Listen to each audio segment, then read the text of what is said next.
It happened on a cold evening, the kind where the sky turns purple before it goes dark. I was walking home from work when I saw an old man sitting on the sidewalk near the bus stop. He wasn't begging. He wasn't saying anything. He just looked lost. People walked around him like he was invisible. Something in me made me stop. I asked if he needed help, and he tried to stand but couldn't. His hands were shaking, and he could barely speak. I called an ambulance and stayed with him until it arrived. He kept whispering, thank you, like he wasn't used to kindness. At the hospital, they said he was dehydrated, exhausted, and had been wandering for hours. I stayed to fill out the basic forms since no one else was there. When they asked for emergency contacts, he whispered a name. My mother's. My heart froze. I gave a nurse my phone number and went home confused. I couldn't stop thinking about it. My mother had always told me my grandfather died before I was born. We never talked about him.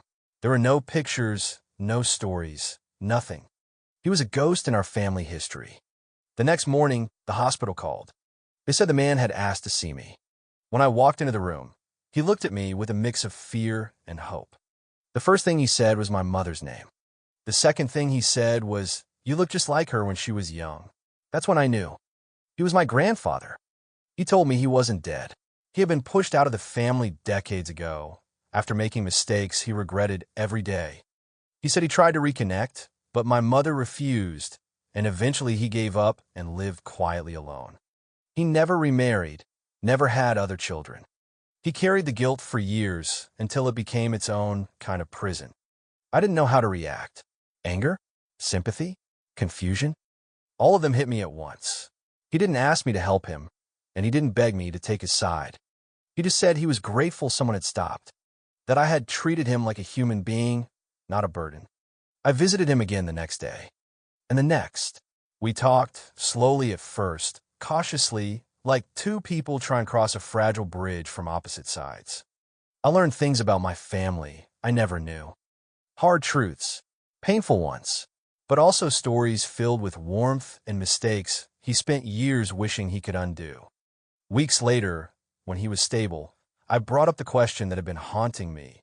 Why didn't you try harder to fix things? He looked down and whispered, because sometimes you make a mistake so big, you convince yourself you don't deserve forgiveness. Hearing that changed something in me. I didn't forgive him instantly, but I didn't walk away either.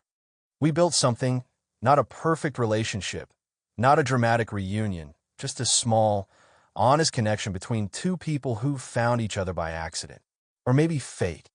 And every now and then, I wonder, were the odds that the one stranger I stopped to help was the family I never knew I had?